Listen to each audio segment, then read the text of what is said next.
Casey Veggies, welcome to Wild Moguls TV Yes, Perspective, sir. Yes, man. sir. Yes, sir. We in the Very, motherfucking building, very man. excited to have you here, What man. is going on, man? We here. We here. A living LA legend. Yeah, man. I love to embrace it. That part, I love that to part. embrace it, man. All right, so man, let the people know where you actually where you grew up. What part of section of LA Yeah. are you from, bro? I'm really it's crazy. I'm like South Central for real, but I guess when I was like 4 or 5 years old, I moved to Inglewood. I guess like my parents had kind of split up or whatever.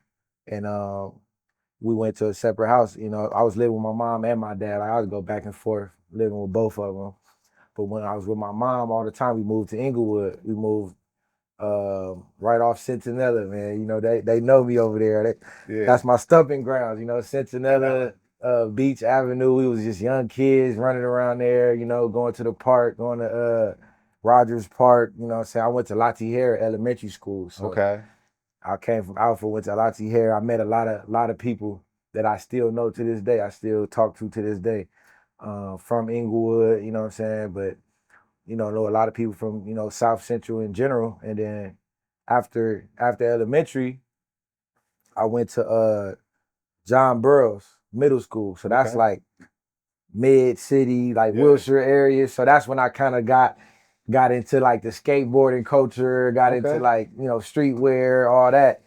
And then that's when I got introduced to Fairfax and all that. You know what I'm saying? When I got over there, but always just grew up in Inglewood, you know what I'm saying, like by Ladera kind of, but like on the borderline of Inglewood and like Ladera Heights type shit. Okay.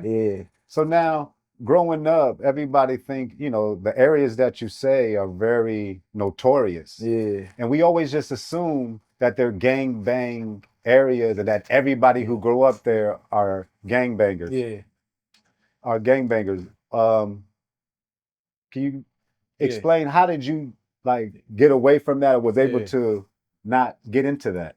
I Or did you think, get into that? yeah, shit, it was all around me, just like gang members, like the same politics. Like I didn't been involved in situations where I'm like, like I didn't got approached and I didn't have altercations, but I never had to like be involved, like in that. Like I had a lot of family members on from both sides of the fence. You know what I'm saying? Both sides of the field. So I was always like on my own wave. I think everybody knew that about me too. Like Yeah. just I was always just doing my own thing, like have my own little vision. Mhm. It's LA is like that. It's like it's a whole jungle, but you can also, take your own route. You know what I'm Take your saying? You don't have to, you know what I'm saying?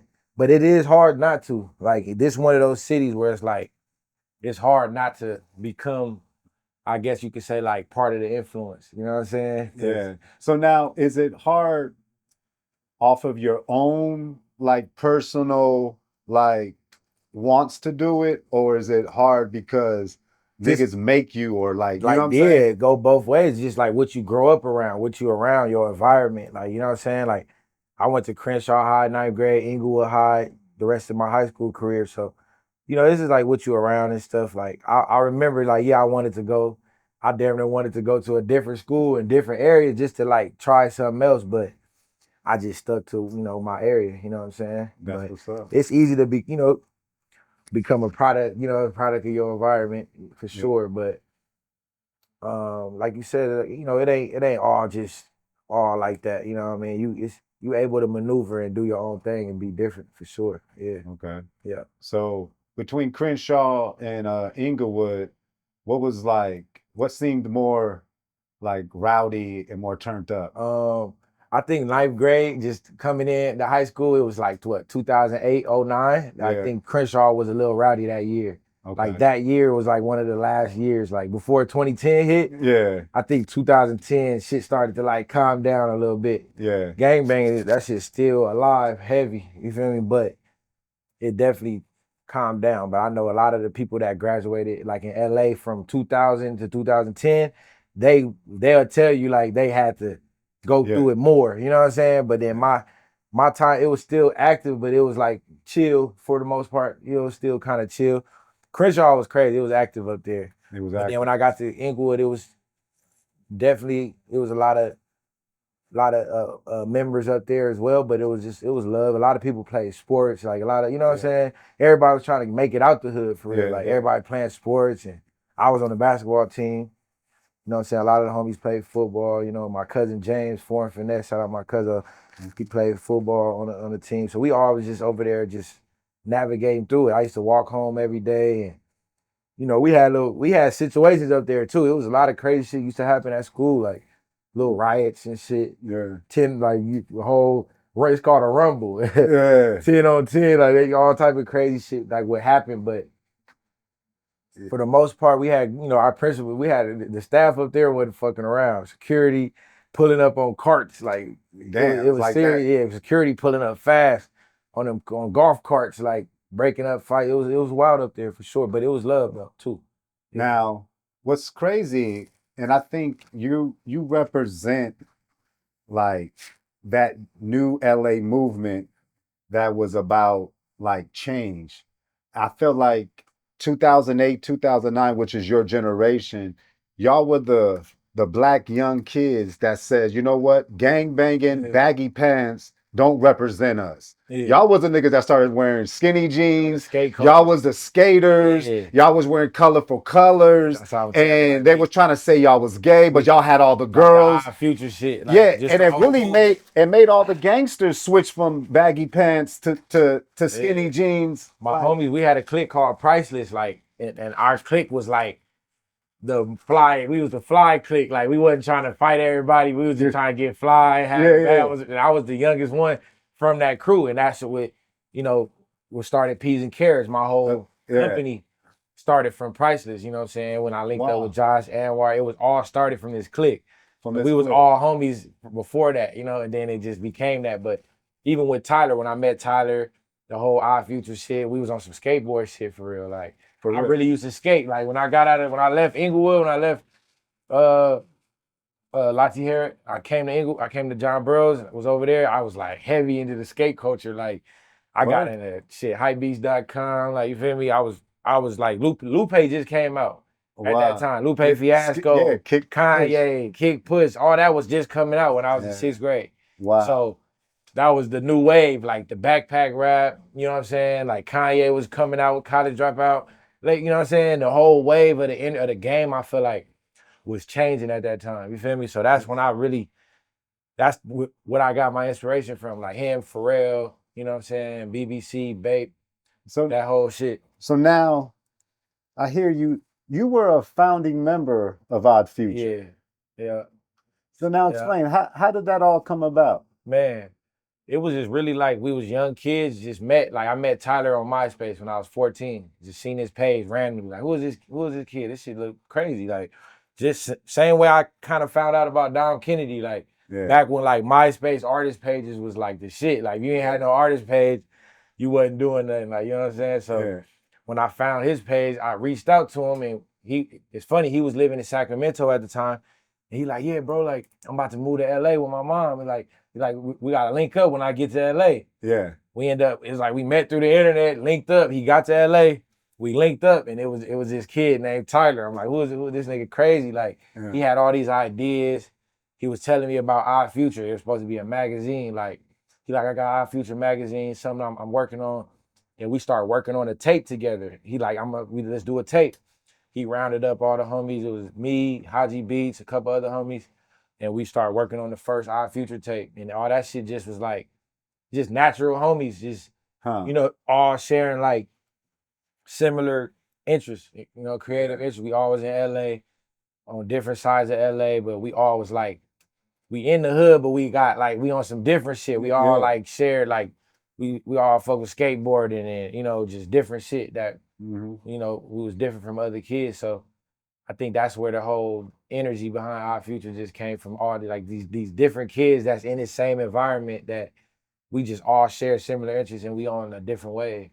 No, it was incredible. Yeah. Now, was Frank Ocean a part of that? At that time when I first locked in with Tyler, I hadn't met Frank yet. Frank wasn't like involved in the initial start of like everything. He wasn't like there yet, but he came along a little bit down the line, a little bit later down the line. And like for me, it was like I was always part of the group, but I had my own company since I was 16. You feel me? We started Peas and Carrots International. So everybody used to be saying like, "Oh, Casey left the group," and you know, it was always like a whole storyline of what people thought. But it was never nothing like that. It was just like they're my brothers. Like we worked together. But when it was time for them to do their deal, I had already had my own solo buzz and like solo vibe I was doing. So I just kind of ran with my own shit. But it was never like I never saw the chance to make the decision like, all right, should I be Our Future or should I be solo? It was just like I had my own company, so I was just moving on my own shit. You know what I'm saying? As you should. But yeah, I wanted to support Tyler with everything he was doing. Then I wanted to just like we all coincide together. But I feel like it still got a chance, or it still was like that, and then it got to a point where, you know what I'm saying, that the group kind of like, you know, dispersed. Everybody just started doing their own thing. Yeah. But you guys were always, you and Tyler were always cool, huh? Yeah, always locked in, like on some creative shit. I was like really my brother. Like when we was young, we used to stay in communication, always chopping it up.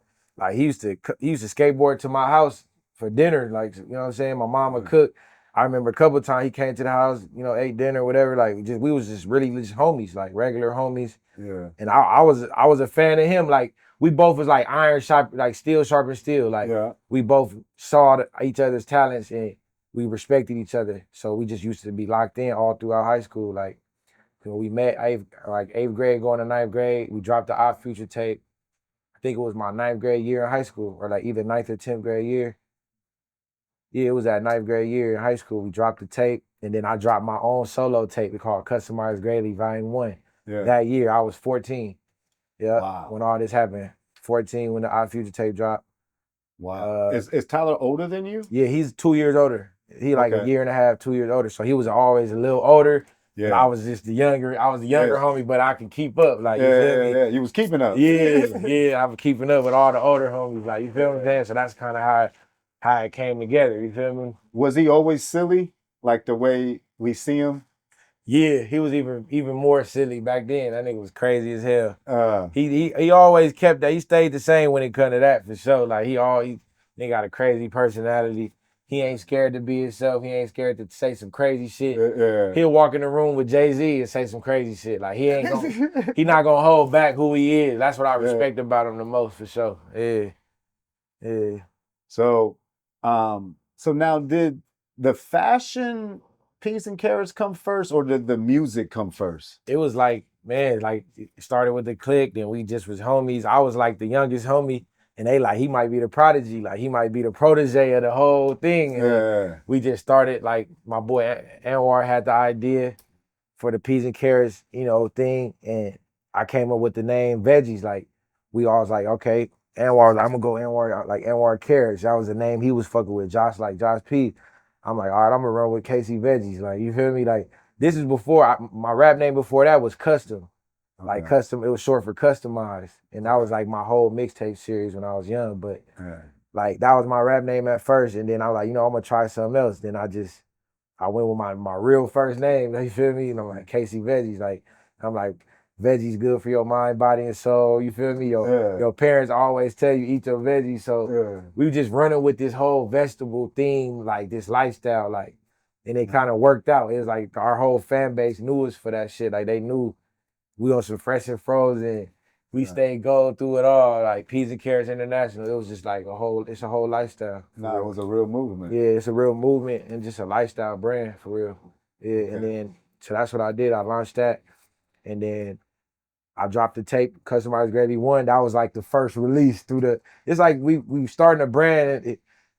I didn't even realize it, bro, but we was like basically starting a label. Like it was like really our own independent label. Yeah. At the time. It was like a clothing line, independent label. Yeah. And it's like a whole enterprise, you know what I'm saying? So they was calling us like the new Rockefeller, like when Jay-Z and Dame was young, and you know what I'm saying? We was on some young shit, like young enterprise and shit, like ahead of the curve type shit, you feel me? So that's special. But do you think that's why Jay-Z gravitated to you? I think everybody was seeing like us moving as a brand and just like everything, the noise we was making independent, and then everybody just like my phone just started blowing up. Like I think it started from the internet, you know, we was creating a buzz like in LA with the high schoolers, like with the kids, everybody in our age group was like tapped in what we was doing. Yeah. And it just kind of started like it really was like organic for real, for real. No, Like, and it was like I said, it you represented like a concept and you were like the leader of it. It was yeah, like the new LA thing. You know what I'm saying? It's like facts, they're not facts. gang banging. They some fly young Yeah, niggas. They may look like they grew up in the yeah. valley, but these niggas is from South Central. You Nah, know what I'm saying? facts. Like their Exactly. energy is like Beverly Hills, like you know what I'm saying? Suburban It kids. was a new Yeah, energy in it was like a LA. new energy. It We was really like, created a new wave in LA. Like, and yeah, shit, that's one of the things I'm proud of that. I'm proud of it. When people tell me like, bro, like, how you make it out of LA with doing music without gangbanging or without being from somewhere? I'm like, man, like that shit really a blessing for real because yeah. I'm able to do different shit. You know what I'm But saying? now that's popular. Now gangbang is a minority of LA. Now most of LA is what you are now. You Yeah, know what I'm saying? but I respect it because that's part of our culture. Like I respect everybody that's what they came from. Because I see a lot of niggas that was gang banging super hard, but they trying to be they trying to better themselves now. They Yeah, trying to do shit different. Like not everybody just trying to be tough, and I yeah, respect them niggas. Like that be to me in my opinion, bro. Them be the worst niggas you gotta watch out for. Like the niggas that's not even trying to be tough. And yeah, them be the ones I respect. Like you yeah. know, they not trying to invite that energy. Like you know what I'm saying. And Yes, and sir. that's what it's really all about. Like all that tough shit, cool. But you know, I see a lot of people just trying to do different shit, trying to take care of their family, and you know what I'm saying, make it Yeah. out the hood. So that's really what it's about for real. Man, I learned your father was a police Yeah, officer and bodyguard for Jay-Z yeah, and Suge Knight. yeah, Can you yeah. explain how Even when that I was growing up? And did your dad ever the Jay-Z connection? Does that connect with your father, or did it just came a whole nother route? it was yeah. My pop's a legend in the city. Shout out Big Joe, I love you. He really a legend in the city for real. Like he know more people than I know, and I've been doing this rap shit in LA for years. Yeah, Like more people might know him than me for real. Like he just always been legendary, and he was a big event promoter in the city when I was young. Like before I was born, yeah, my pops was like a legendary event promoter in the city. Had his own production company, and also he went into the LAPD force for a bit. It wasn't really for him. He said it wasn't his thing. So, he lasted with the force. I don't know how many years, but he did his thing. He put in his work and was respected as well. Like was very respected, but that just wasn't his calling. That's not what he wanted to do. And then after that, he got into like private, security and stuff he was doing like Jay-Z, he was doing Suge Knight, um, Dame Dash mainly. He said he was mainly with Dame Dash most of the time. And then even with like he'd do Tupac a couple times, but he was with Suge Knight. And then he told me like a story where he was bodyguarding for Nas one day, and Nas had to go do a feature for somebody. And he said it was the fastest money I ever seen somebody make. When Nas walked in the studio, did the feature, they handed him like what 20,000 or 15,000. And back in them days, yeah, that was a bag. You feel me? yeah. 15,000, 20,000. So he was just telling me like that was some of the inspiration some of the stories he was telling me. And he was always giving me game about music. And then I remember one day I was looking at the Jay-Z video, Girls, Girls, Girls video. Yeah. And he had never really mentioned that to me. Like I just randomly seen it one day. Like I think he had mentioned it, but I didn't really talk to him about it.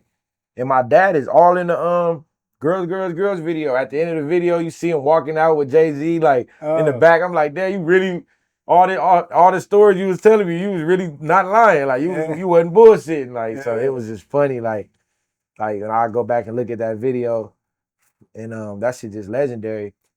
Like my pops was like around all that shit around this legendary time. They dropping all these classics, and my pops was like in the background. And he definitely got a great music taste. He helped me on my first album, helped me pick songs on my first album. wow. He's talking on the intro on my first album.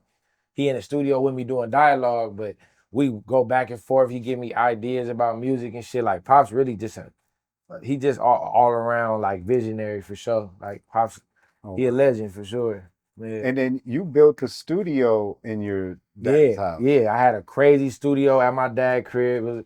It was called Third Ave Studios. It was legendary. So It was I in a had back house, right? yeah, it was at my dad's crib. I had a studio there. I went on tour with Wiz and Snoop.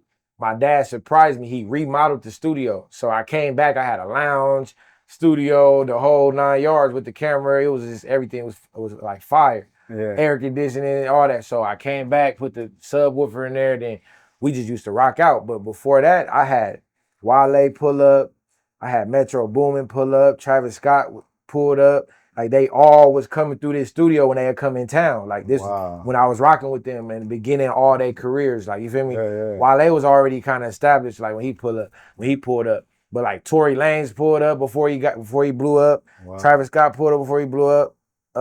Metro Boomin, they all came through. So this studio to me was just like legendary. You feel what I'm saying? Like it got to a point where we still was there. And I'm seeing everybody taking off. At 3-4 years later, I still got the studio. Yeah. And it just became like a hangout for all the homies for real. But we kind of like shut it down. It was just a lot going. We just kept kind of shut it down. Okay. We was having fun up there though. We got a lot of work done and yeah, a lot of history. Legendary, still a lot of history, a lot of memories over there for sure.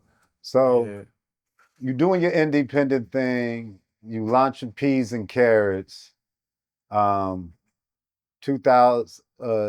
I'm not sure, was it 2015 you go major? Well, that's when I signed the deal in 20. It's crazy. I went on tour with Mac Miller. Yeah. Shout out my brother, because he a big part of the whole story, because he brought me on tour 12th grade year. Before I left Inglewood High, he brought me on tour. Wow. And he part of the whole story, because right after high school, I had record labels calling my phone. I dropped Customized Greatly. I had just dropped the tape called Customized Greatly 3 when I was in 11th grade. Yeah. That shit went crazy all through the internet. That's right after I dropped Life Changes though. Like I had went on a run. Like actually, Life Changes might have been right after Volume 3. I don't know the exact timeline, but boom, dropped that. Then I went on tour. After high school, went back on tour with Mac Miller. Got off tour with Mac Miller, and then that's when I signed my deal. I signed my deal with Epic Records, Rock Nation, and then from there, the shit, 2012, fresh off tour, signed the deal, right? It took 3 years for the album to drop. It was like a 3-year process, 2 to 3 year process for my first debut album to drop through the label.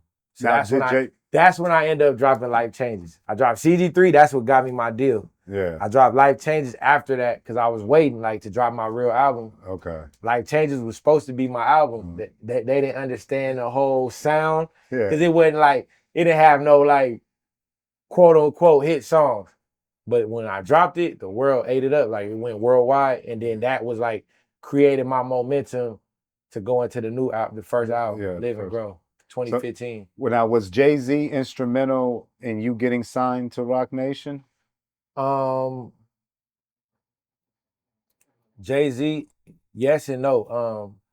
My boy Rich Klyman, I met Rich first. I met Rich first through something else I was doing. I was working with Mark Ronson. I had went to do something with him, and he was managing Mark Ronson.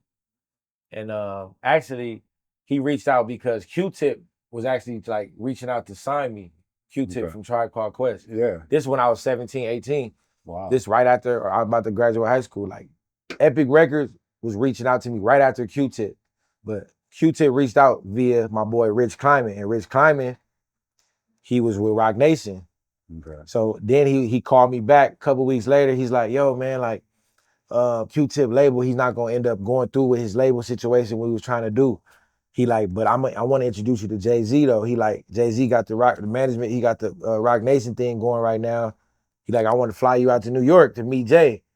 Next thing you know, Jay-Z flew me to New York, 12th grade year. I met him, we went to the Mercer Hotel when he was working on Watch the Throne with Kanye. Wow. Flew me to New York, met Jay-Z, played him some music, we chopped it up. I could tell he did a little research, but he didn't know fully, like, you know what I'm saying, what was going on. But when I played him some music, he was rocking with it. It was a good meeting. And then by the end of the meeting, he like, let's do something. Let's put something together. And then that's when I graduated high school, went on tour with Mac Miller, got on tour with Mac, and I signed with Rock Nation Management right after that. So it was like a whole thing. Yeah, it's crazy. Did you ever meet Jay-Z when you was a kid with your dad? Nah, it's crazy. I got hit by a car when I was young, when I was like 7 years old, and my dad was working with Jay-Z.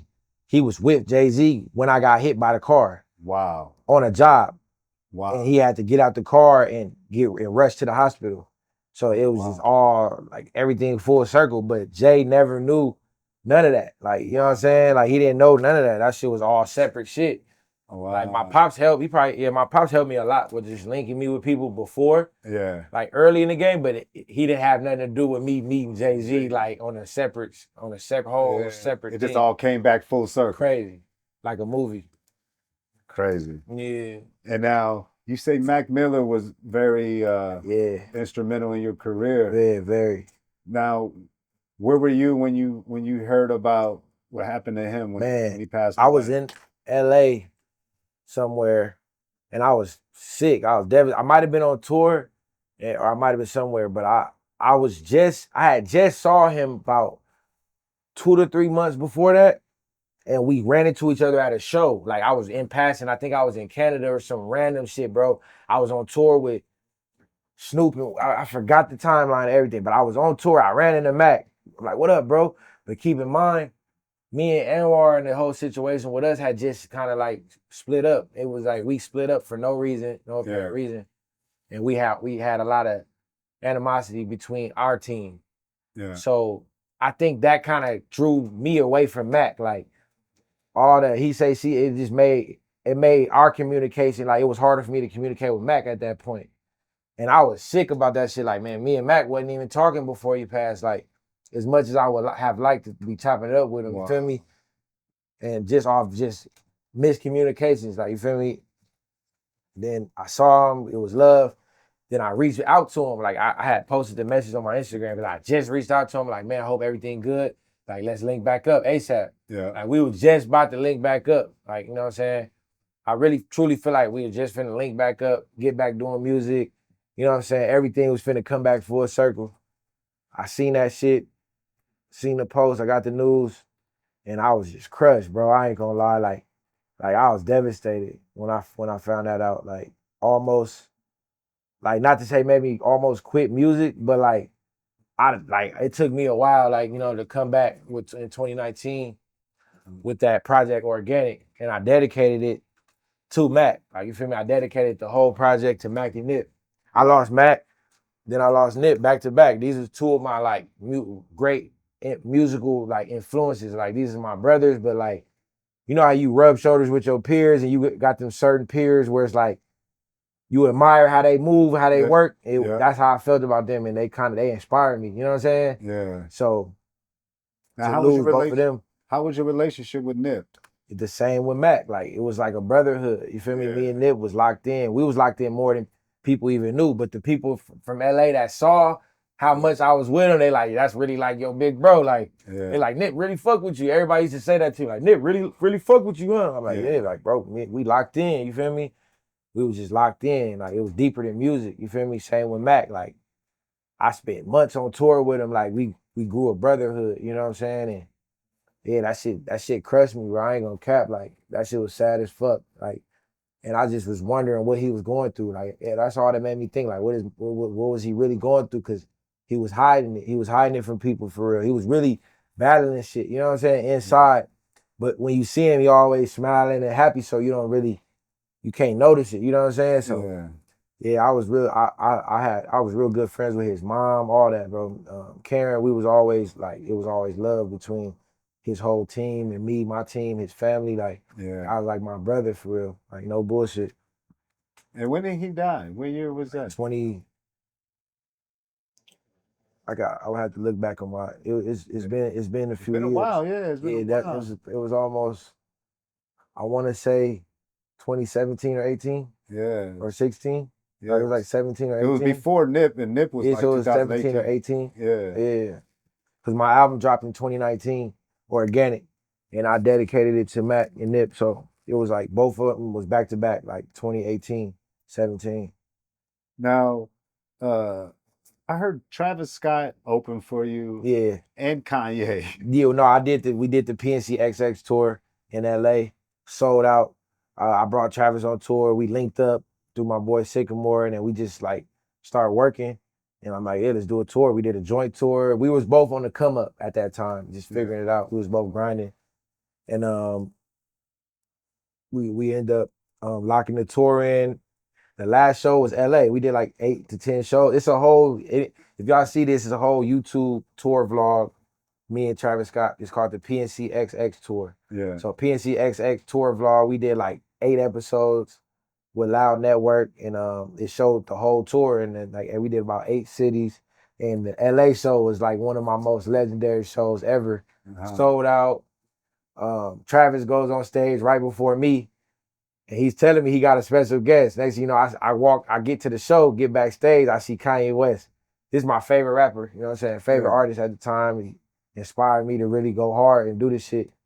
So to see him at one of my first big LA sold out shows at the El Rey Theater on Wilshire, it was just like a surreal moment. It was legendary. So they went on stage, he brought out Kanye. And then I come out next for my set to end the show off. So it just didn't even make sense to me.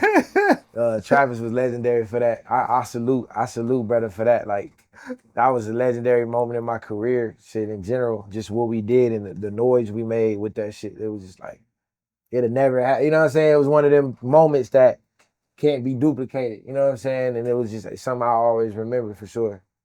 So now you was talking to how you and Anwar split apart, and now peas and carrots, and you guys are no longer together. How did that come about? Just miscommunications. Like, we was all homies. We was young. My business manager filed a trademark or something, and I didn't tell her to do it. It was like miscommunication, but they've always, they know the truth. Like, I never did nothing personally towards them. It was just business shit that was being done that was out of my hands, and then we wasn't communicating properly. Yeah. We just should have just communicated everything out. That's all it really was. Yeah.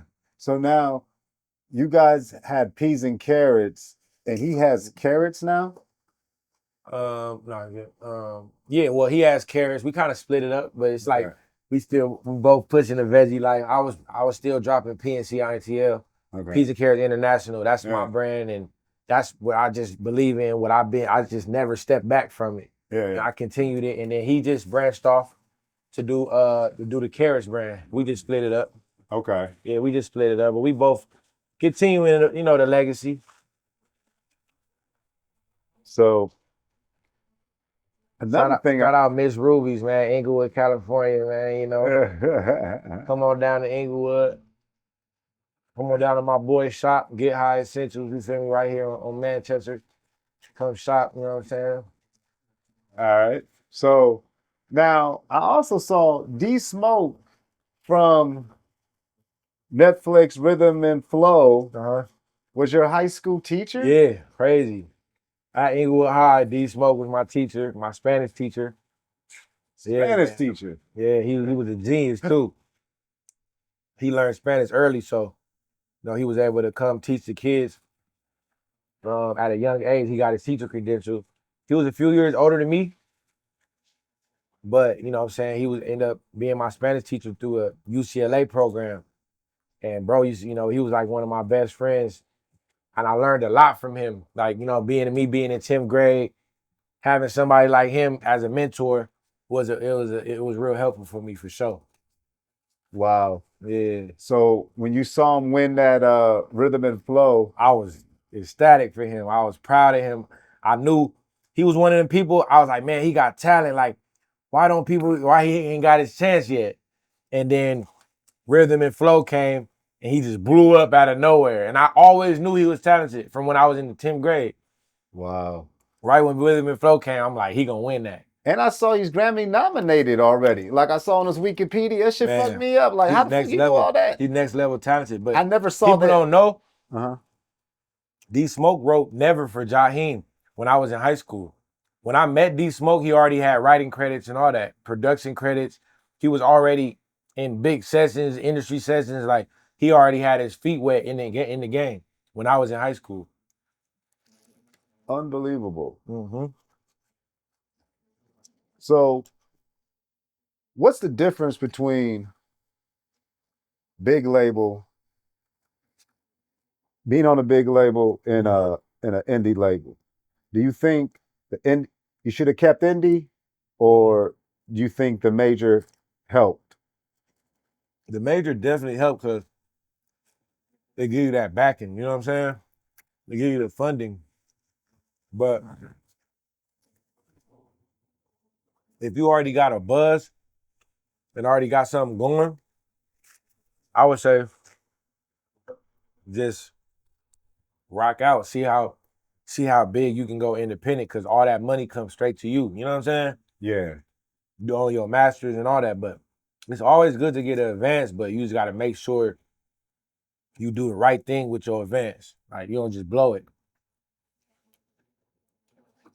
So now, what you got going with peas and carrots? Peas and Carrots about to go crazy. I'm about to drop new collection. We still operating as a label, but I'm really about to launch a new company for my music side. Like new company for all the music, like creative shit, like an agency. I want to do an agency for new artists, independent artists that's really trying to figure it out and they really hungry for this shit. I want to like start an agency for them. And then also, it's not just gonna be rappers, it's gonna be graphic designers, web developers, you know what I'm saying? Producers, engineers, like, you know what I'm saying? Like a whole umbrella of creators. That's what I want to do. But Peas and Carrots is still the brand. Like the new collection about to be crazy. I'm basically just revamping what I already did, but just like giving life to it. You know what I'm saying? That's the goal. Like just bring it back all the way. Who's right now? Who you listening to? Who's the new wave in LA right now on the LA side that you're hearing? Well, we got a lot of hot artists coming up, but it's all around for me. I'm listening to a lot of different new artists, to be honest. It's always hard for me to answer that question because I always be just tapping into new shit. Well, I'm still listening to old shit too. You know what I'm saying? Now, just off the top of your head, who's some new shit you're listening to right now? Like today, where you was like, man, this shit hot. I mean, definitely the homie Bino going crazy out the city right now. His shit, he got his own wave. Bino? Yeah, Bino, Cater for real, Blast, Blue Bucks, 310 Baby, all them going crazy. Mark Nasty, I've been listening to him. He out the city going. It's a lot of artists, bro. We got a lot of artists. That'd be the hardest question when they be like, "What? Who you listen to, or what's your top?" It'd be hard for me to answer that. That's what's up. Yeah. Is your new project gonna be indie, or are you with the major? Right now, I did a partnership, Okay. so I'm still. It's like I'm independent with backing, like with a little bit of As you support. That's a smart way to do it. Like you can do partnerships. You feel what I'm saying? Mm-hmm. You don't gotta sign everything away. You can just go half and half, put your own money up, and also have a company that's willing to semi-invest with you. Yeah. Boom. You still own your masters. You feel what I'm saying? You can go crazy. Who you doing the partnership with? If we may not. Right now, it's may a ask. dope ass company. They coming up right now called Two Loss. Okay. Two Loss Distribution. They've been going up. Shout out my boy D4 put the play together. But there's always there's a few dope indie companies that's like they business structure is like pro for the artist. You know what I'm saying? Yeah. You Like just gotta Gazi? find the right people. Like Gazi? Yeah. I like what he's doing. He building artists up. He got my boy G Perico going crazy. I see how he run his business infrastructure. I like that too. Yeah, G Perico seems like he going up right now. Like Empire, they go. If you going hard or you work hard, drop consistently, you can take off with them for sure. Did you ever do a deal with Empire? I would. If it's the right situation, I would for sure. That's what's up. Mm-hmm. Now I heard you and Hit Boy, your CDC record inspired Jay-Z and Kanye project. To a certain extent, the Niggas in Paris song. Well, the beat. Like we did the beat and somehow they might have caught wind or they just caught wind of the beat. But that song had already took off. But that sound, like we just played a part in that sound. They might have heard it. I don't know the whole story of it, but yeah. Yeah. And you're still working with Mike and Keys, huh? Yep, and my brother. I always thought that was one person. I thought it We was got Mike Keys. yeah, it's I didn't Mike know. and I Keys. didn't know it was Mike We and got Keys. classics together. Me and them, we got classics together, and we just figuring it out right now. About to drop some more. They got one on my new album I'm about to drop too. Okay. We got one on there, but then we working on the whole album too. When's the new album dropping? Next month, top of next month. Yep. Unbelievable. October. It's getting spooky.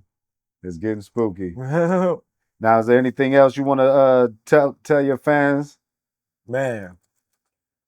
always shit, keep going. Never let them tell you can't do it. You know what I'm saying? When they tell you stop, just keep going. You feel me? That's all I know. That's all I believe in. PNCINTL, it's a movement. We stay gold through it all, fresh and frozen, live and grow. PNCINTL, the boy, you already know. There it is. I want to say thank you, Casey Veggies.